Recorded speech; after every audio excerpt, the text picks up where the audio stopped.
Hello students, how are you? I am absolutely fine. I hope that you all are very fine at your home.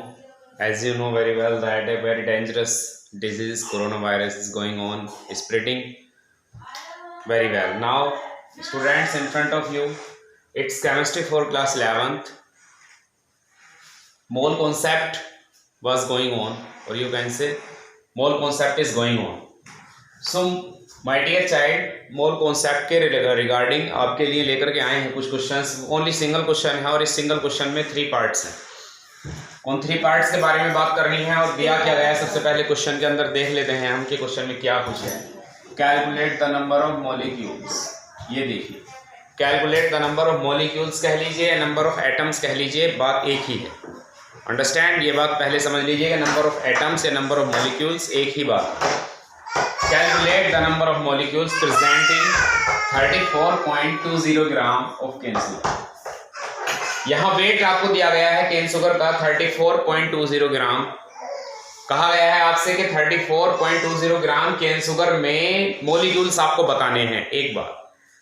दूसरी बात, इन 1 litre of water का मास नहीं दिया है, volume दी है। In 1 liter of water, assuming that the density of water is 1 gram centimetre cube, density दी गई है साथ में, ये हमें हेल्प करेगा। तीसरा क्वेश्चन है, in 1 drop of water having mass 0.05 ग्राम। इससे क्वेश्चन के करने से उम्मीद करता हूं कि आपको काफी हद तक स्ट्रेंथ मिलेगी और मैं जो एक्सरसाइज आपको डाउट सेशन में दूंगा आप उसको पूरी तरह सॉल्व कर लोगे। ओके, बहुत सारे अब जो भी हमारे आगे आने वाले जो टॉपिक्स हैं वो टोटली न्यूमेरिकल बेस्ड हैं, और सबके सब न्यूमेरिकल्स के टाइप से उनको हमें करना है, पहले पढ़ना है उनके बाद उनको करना है। तो हम चलते हैं, calculate the number of molecules present in 34.20 ग्राम। तो कंडीशन फर्स्ट को हम ले लेते हैं यहाँ पर 34.20 ग्राम ऑफ केन सुगर। तो माय डियर चाइल्ड, सबसे पहले मैं आपको एक बात बता देना चाहता हूं कि 1 mole of cane sugar contain molecule is equal to 6.022 into 10 to the power 23। ये बात समझ लीजिए आप। 1 mole of cane sugar contain molecule, 1 mole of cane sugar में 1 मोल यानी कि 1 मोल ऑफ केन सुगर में 6.022 into 10 to the power 23 molecules present हैं। एक बात तो ये हो गई, लेकिन क्या अब हमें देखना ये है कि क्या हमारे पास में एक्चुअल में ही 1 मोल है। अब देखने वाली बात यह भी, तो यहां से कहानी थोड़ी चेंज हो जाएगी, लास्ट में कहानी फिर दोबारा इसी फॉर्मूले पर आ जाएगी। तो हम चलते हैं लेकर के आपको। तो पहले तो आप यहां से मोलर मास निकाल लीजिए, क्योंकि अगर आपको मोल कैलकुलेट करना है केन सुगर का तो फॉर्मूला आपको W/M यूज करना होगा। W क्या मास है, मास आपको दिया हुआ है, और M क्या है, मोलर मास है। मोलर मास आपको कैलकुलेट करना पड़ेगा, जो कि मैं निकाल रहा हूं। Molar mass means M is equal to C12 H22 और O11। अंडरस्टैंड?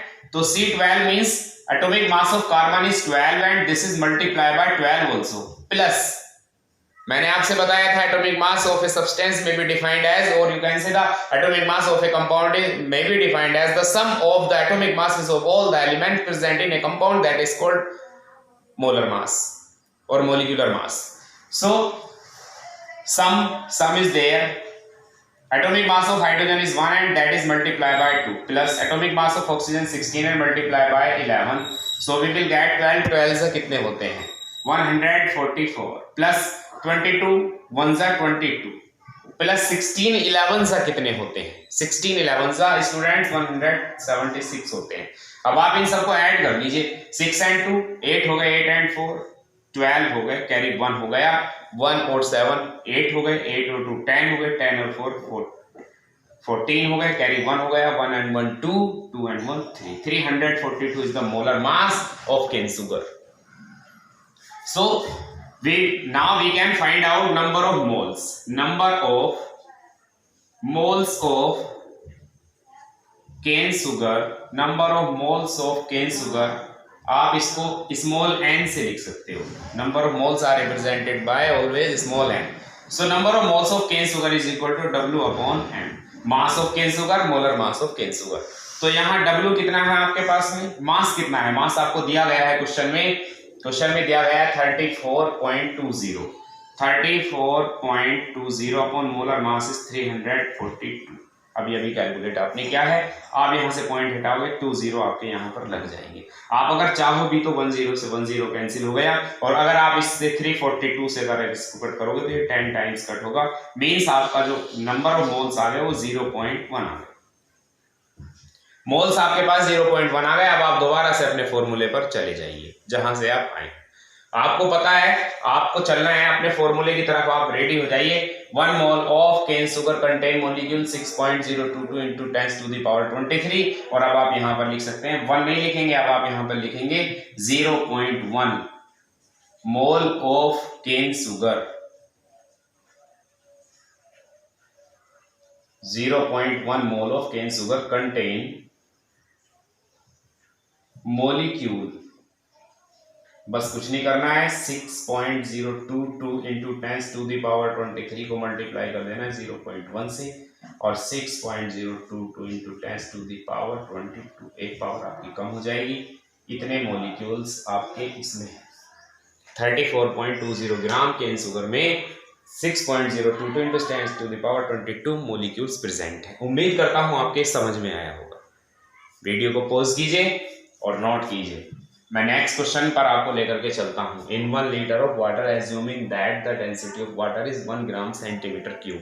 मैं सिर्फ कर रहा हूं टोटल जो आपकी एक्सरसाइज मैं आपको दूंगा जब डाउट सेशन में करने के लिए, तो आप ये लगा लीजिए, आप ये मान लीजिए कि आपको बिल्कुल इसी तरह के सारे क्वेश्चंस आपको मिल रहे हैं। इन 3 टाइप के क्वेश्चन में मैं बिल्कुल डिक्लेयर कर दूंगा किस तरह के आपको क्वेश्चन मिल रहे हैं।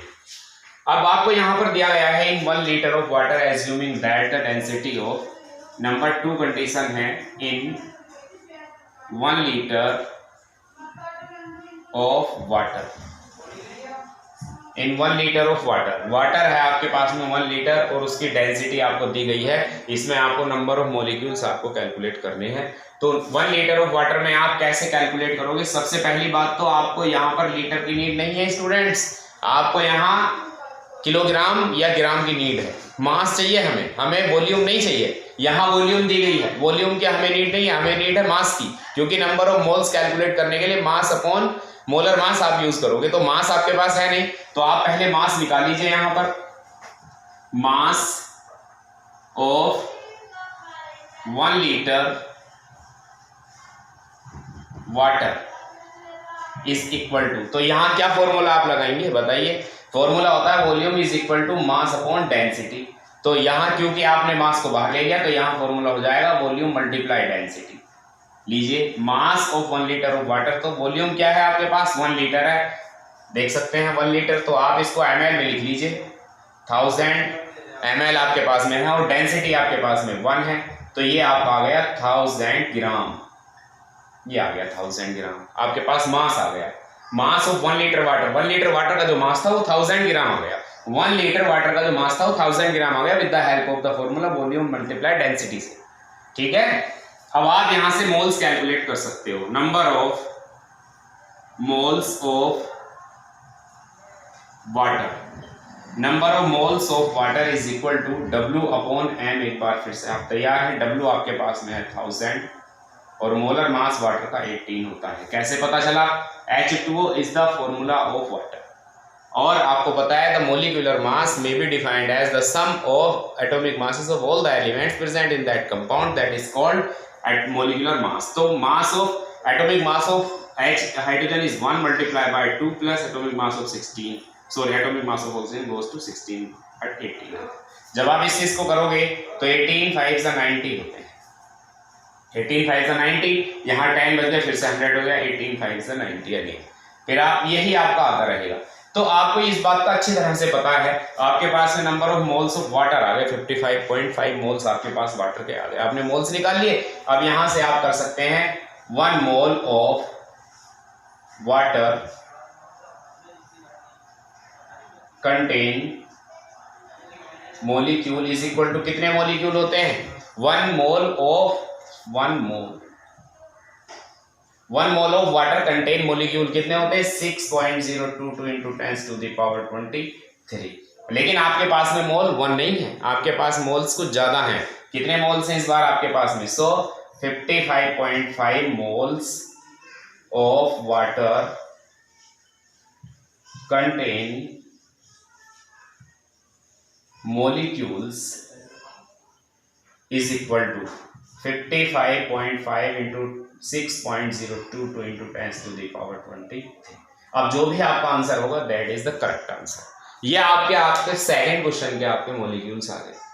ठीक है, आपको इसमें क्या, इसमें आपको वेरिएशन दिया गया था, आपको यहाँ पर दिखाया गया था कि आपको वाटर का मास नहीं दिया था, आपको वाटर की वॉल्यूम दी थी। आपने उस वॉल्यूम को मास में कन्वर्ट किया, तब आपने वहां से नंबर ऑफ मोल्स कैलकुलेट किए और नंबर ऑफ मोल्स के अकॉर्डिंग आपने फिर अपना वर्क किया। ओके, अब हम नेक्स्ट क्वेश्चन की तरफ चलते हैं, जो हमारा लास्ट क्वेश्चन है। वीडियो को पॉज करें और इसको आप नोट कर लें। Last question is there. Last question है आपका, in 1 drop of water having 0.05 gram, जिसका जो मास है, इस बार मास दिया गया है, वाटर की एक ड्रॉप ली गई है, इस बार उसका जो मास है वो 0.05 ग्राम है। तो यहां से फिर से हमें वही काम करना है। 1 mole of water contain molecule is equal to 6.022 into 10 to the power 23। इतने मोलिक्यूल्स हैं। क्या हमारे पास में 1 मोल है भी या नहीं वाटर का, ये हमें अब चेक करना होगा। तो उसके लिए आप n is equal to W/m use कर सकते हैं। n means number of moles of water, W means mass है। मास कितना दिया गया है आपको 0.05, और मोलर मास वाटर का कितना होता है 18 होता है। आप यहाँ से पॉइंट हटाओगे डेफिनेटली 20 आपके यहाँ लग जाएंगे। आप जब इसको इससे डिवाइड करोगे तो 5 3 से 15 होते हैं, 5 6 से 30, 10, n इज इक्वल टू 1/360 आ गया। जब आप इसको और सोल्व करना चाहोगे तो अगर आप पॉइंट लगाओगे, भी पॉइंट लगाया आपने 0 बढ़ा दिया, एक और 0, फिर से एक और 0, एक और 0, एक और 0, तब जाकर के आप इसको कट कर दोगे। ये ऊपर 100 है, नीचे 36 है, तो 36 3 कितने होते हैं? 36 3 तो थोड़े ज्यादा हो गए, 109 हो गए। तो 36 2 आप कह सकते हैं, यहाँ पर 36 2 72 आपका हो गया। अब वहां से आपके बच जाते हैं 28 to 80 हो जाएगा। बस इतना भी रहने दोगे तो भी चल जाएगा, आपका आंसर अप्रोक्स में आ जाएगा। तो यहाँ आप जब करोगे नंबर ऑफ, आपको पता है 1 मोल ऑफ वाटर, 1 मोल आपके पास में, लेकिन मोल आपके पास में 1 नहीं आया है, मोल आपके पास में 0.002 आया है। तो यहाँ आप लिखेंगे 0.002 mole of water contain molecule is equal to 0.0002 into 6.022 into 10 to the power 23। आपका ये भी आंसर आ जाएगा। तो माय डियर चाइल्ड, आपने इस क्वेश्चन में ये सीखा होगा कि सबसे पहले अगर हमारे पास में मोल्स हैं, अगर हमारे पास में मोल्स हैं तो आप कुछ भी चीज को फाइंड आउट कर सकते हो। लेकिन first of all you should be calculate the moles of that component. Okay, सबसे पहले आप मोल्स कैलकुलेट करें। हर एक क्वेश्चन में मैंने मोल से आपको कैलकुलेट करके दिखाए हैं। This is the best method for you. Okay students, now ये क्वेश्चन है। अब जब भी हमें डाउट सेशन में चांस मिलेगा तब आपको इसके क्वेश्चन दिए जाएंगे, लेकिन अब उसके पहले मैं अब आपको नए टॉपिक की तरफ लेकर जा रहा हूं। वो जो टॉपिक मैं आपको पढ़ाना चाहता हूं, क्योंकि चैप्टर का हमारा नाम क्या है, some basic concept of chemistry है। तो उसके रिगार्डिंग जो भी हम बातें करेंगे, सारे के सारी जो बेसिक कॉन्सेप्ट केमिस्ट्री के हैं हमें वो सब क्लियर करने हैं, वो सारे डाउट क्लियर करने हैं। तो अब मैं जो आपको यहाँ लेकर के चल रहा हूँ माय डियर चाइल्ड, एक टॉपिक हमारे पास में है, बिल्कुल नया टॉपिक मैं आपके लिए फाइंड आउट करके लेके आया हूँ। The name of the topic is solution. Solution, तो यहाँ बात होगी कि सॉल्यूशन होता क्या है, किसे कहते हैं सॉल्यूशन। तो हमें सॉल्यूशन के बारे में अब बातें करनी है। A solution may be defined as a homogeneous mixture of 2 or more components. Try to understand what I want to say. A solution may be defined as a homogeneous mixture of 2 or more components, okay, which are non-reacting with each other, जो कि एक दूसरे के साथ reaction ना कर सकते हैं। और you can say which are chemically non reactive, जो कि केमिकली नॉन रिएक्टिव हो, जो आपस में रिएक्शन ना करें। Okay, that is called solution. A solution may be defined as the homogeneous mixture. A solution may be defined as the homogeneous mixture of 2 or more component, okay, which are chemically non-reactive with each other. That is called solution. My dear child, मैं अब आपको बता देना चाहता हूँ, a solution is always made by two things. The first one is solute and the second one is solvent. Two things are there. अगर ये दोनों चीजें आपकी नहीं होंगी तो सॉल्यूशन कभी नहीं बनेगा. सॉल्यूशन को बनाने के लिए आपको जरूरी है कि आपके पास में सोल्यूट हो और आपके पास में सोलवेंट हो. These are the necessary things to make a solution. Understand? मैं आपको बता चुका हूं. अब सोल्यूट क्या है? सोल्यूट को ये कहा जा सकता है, बड़ी आसानी सी बात है, अक्सर बहुत सारी बुक्स अलग अलग तरीके से डिफाइन कर रही हैं. तो सोल्यूट को आप ये कह सकते हो कि जो स्मॉल अमाउंट में होता है वो सोल्यूट होता है और जो ज़्यादा अमाउंट में होता है वो सोलवेंट होता है. लेकिन अक्सर ऐसा नहीं होता, ये गलत भी साबित हो जाती है ये बात. आप ऐसा कहें, the substance that is dissolve in the other substance, the substance that is dissolve in the other substance that is called solute. यानी वो सब्सटेंस जो कि किसी दूसरे में घुलता है वो सोल्यूट है. एग्जांपल के तौर पर शुगर है, शुगर वाटर में डिसॉल्व होती है, sugar is solute and water is solvent. Understand? दूसरी तरफ अगर हम सोलवेंट की बात करें, the solvent is may be defined as the substance that dissolves the other things in them. यानी कि जो सोलवेंट वो है जो दूसरी चीजों को अपने अंदर घोल लेता है, दैट इज सोलवेंट. तो यहाँ सॉल्यूशन के रिगार्डिंग कुछ टर्म्स आपको पढ़ाने हैं. सॉल्यूशन आपको पढ़ा चुका हूं मैं. अब यहाँ मैं लिख रहा हूं यहाँ पे आपके लिए terms related with solution. Solution से रिलेटेड टर्म्स क्या होते हैं? तो सबसे पहले आपका जो टर्म्स आ जाता है वो है आपका mass percentage. What is mass percentage? How we can define the term mass percentage? ठीक है, तो मैं अब आपको बता देना चाहता हूं यहां पर मास परसेंटेज हम किसे कहते हैं. Mass percentage of a solution may be defined as the amount of solute substance that is dissolve in 100 gram of solvent, that is called mass percent. दोबारा से मैं आपको अभी बताऊंगा इसकी डेफिनेशन, लेकिन उसके लिए मैं पहले आपको फॉर्मूला तैयार कर देता हूं. Mass percent is equal to mass of solute that is dissolved in mass of solvent, okay, into 100. Percentage is always taken from 100. This is the first formula. So mass percentage may be defined, mass percentage of a solution may be defined as the mass of a solute substance dissolved in 100 gram of solvent, that is called mass percent. ठीक है, उम्मीद करता हूं कि आपके समझ में आया होगा. देखिए, आपको यहाँ पे वाटर जो लेना है ना, तो वो ml में नहीं लेना है, आपको वो ग्राम में लेना है, क्योंकि इस बार मास ऑफ सोलवेंट आपको नीड है. ठीक है, वॉल्यूम ऑफ सोलवेंट नहीं, मास ऑफ सोलवेंट. तो आप 100 ग्राम वाटर लेंगे और 100 ग्राम वाटर में जितना भी आपने सोल्यूट सब्सटेंस उसके अंदर डिसॉल्व किया है वो आपका कहलाएगा मास परसेंटेज. आई थिंक आप इसको सॉल्यूशन करें. ठीक है, mass percentage of a solution may be defined as the mass of a solute substance dissolved in 100 gram of solution, that is called mass percent. एक आपका हो गया. दूसरे पर इसके रिलेटेड जो भी न्यूमेरिकल्स होंगे वो हम बाद में इनके बारे में चर्चा करेंगे. नंबर 2 पर अगर बात की जाए यहाँ पर स्ट्रेंथ को हम कैसे यहाँ डिफाइन कर सकते हैं, तो फॉर्मूला में पहले यहाँ पर स्ट्रेंथ का लिख दे देता हूँ. Strength is equal to mass of solute upon volume of solution. बस यही आपका फॉर्मूला है strength. The strength of a solution may be defined as the mass of solute in gram that is dissolve in 100 ml of water, that is called strength of the solution. The strength of a solution may be defined as the mass of a solute substance in gram, okay, dissolve in 100 ml of water, that is called strength. तो आपके पास में अब तक ये 2 terms यहाँ solution से related आ चुकी हैं. इनको सबको नोट करते रहना, हैंड टू हैंड सारी चीज़ों को आप एक्यूरेट करके लिखते रहना. जो भी चीज़ें मैं समझा रहा हूँ सारे नोट्स आपको अच्छे तरीके से प्रिपेयर करने हैं. रेगुलर आपकी क्लास अब चलेगी, तो ये बहुत अच्छी न्यूज़ है कि आपको रेगुलर रोजाना आपको पढ़ने के लिए मिलेगा. वरना जब आपकी 2 दिन में क्लास होती थी माय डियर चाइल्ड, तो उसमें इतना अच्छा सिलेबस हम नहीं करा पाते. लेकिन अब आपके पास में कंप्लीट चांसेस हैं जिससे कि आप अपने आप को पूरे तरीके से सारी चीज़ों को समझ सकते हो. नेक्स्ट अब मैं आपके सामने लेकर के आ रहा हूँ एक और टर्म है my dear child, that is molarity. Okay, molarity is always represented by capital M. ठीक है, अब मोलैरिटी को हम कैसे डिफाइन कर सकते हैं? अभी थोड़ी देर पहले जब हम मोल कॉन्सेप्ट पढ़ रहे थे तो उस समय आप मोल्स के बारे में पढ़ा होगा आपने, number of moles of solute,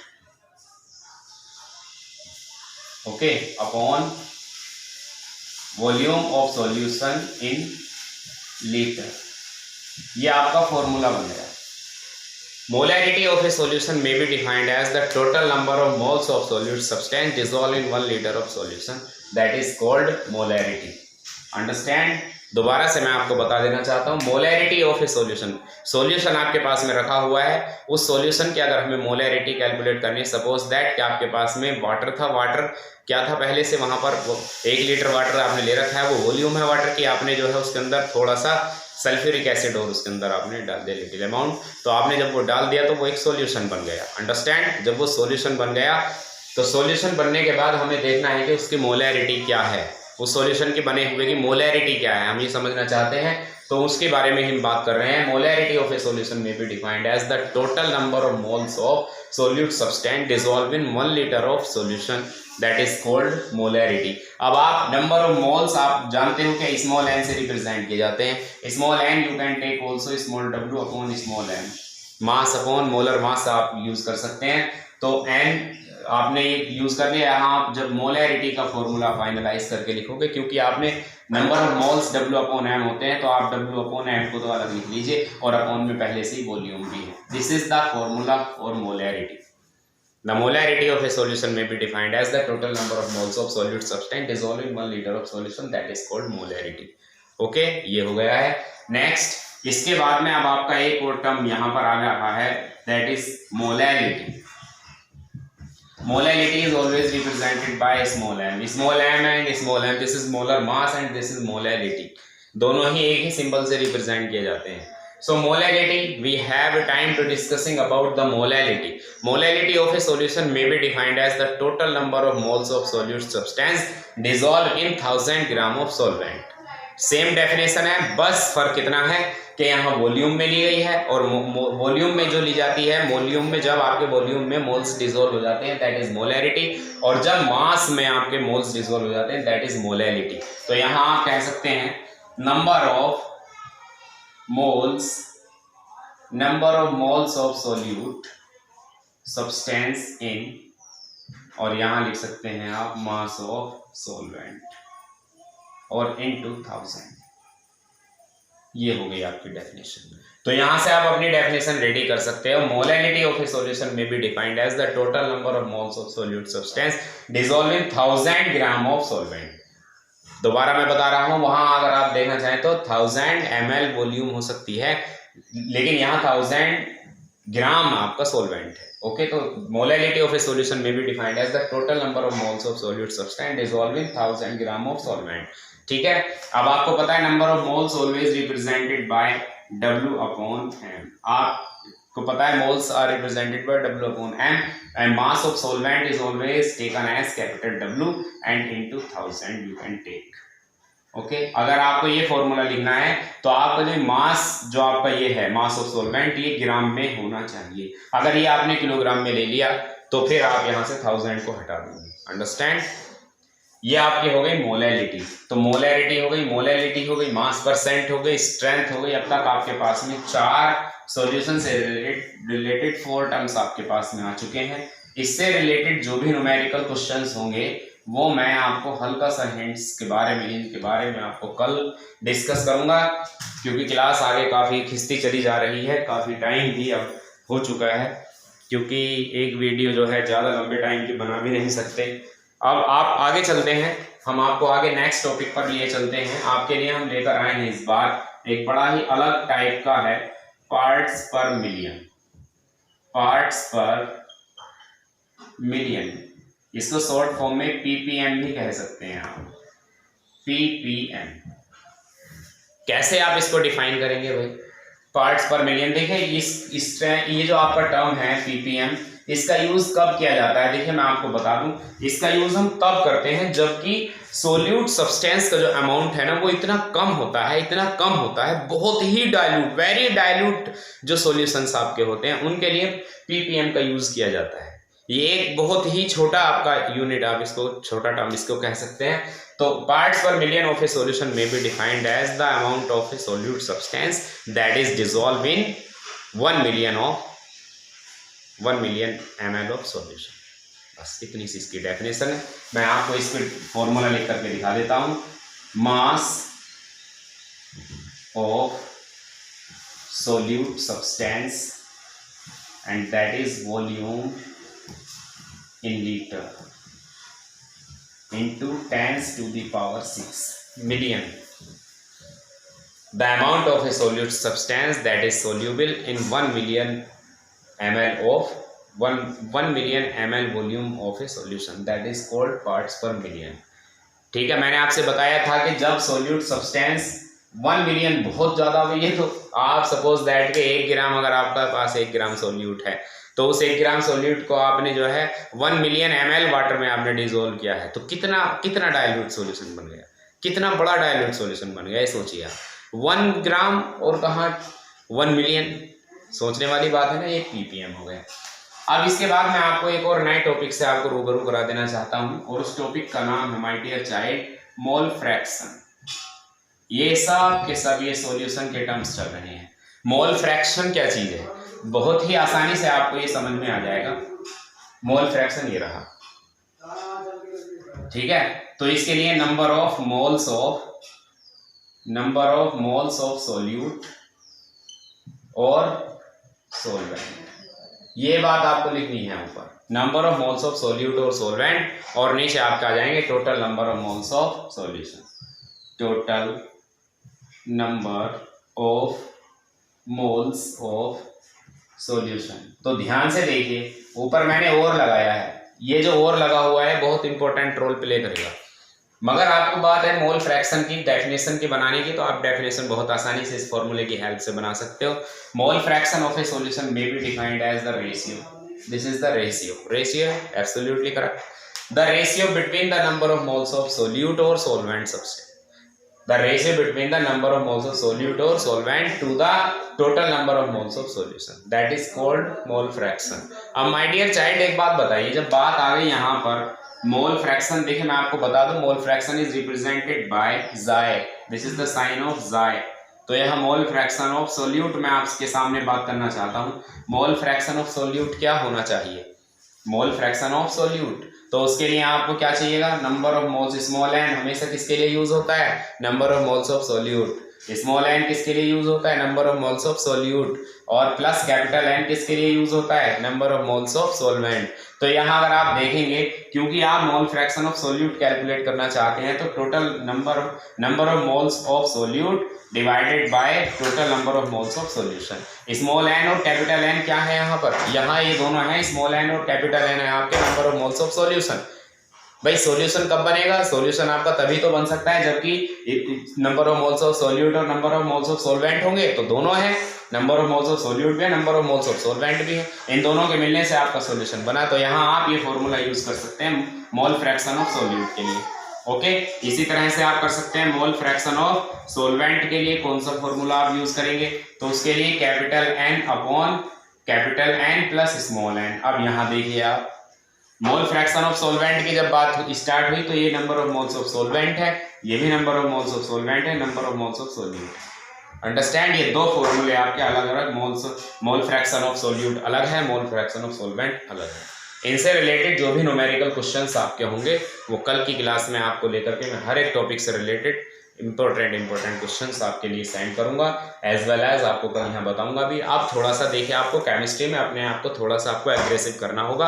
अब तक बात चल रही थी, अभी चैप्टर चल रहा है बेसिक कॉन्सेप्ट ऑफ केमिस्ट्री, लेकिन हम इन्हें मिस नहीं कर सकते, अंडरस्टैंड।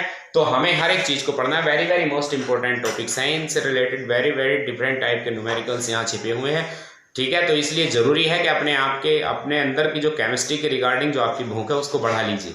अब आपको रेगुलर वर्क मिलेगा, याद रखना, बस आज की क्लास में आपको मैं वर्क नहीं दे रहा हूँ भाई, from tomorrow you will get definitely some questions, और आपको वो सब करके चेक कराने होंगे, okay. Thank you and have a nice day.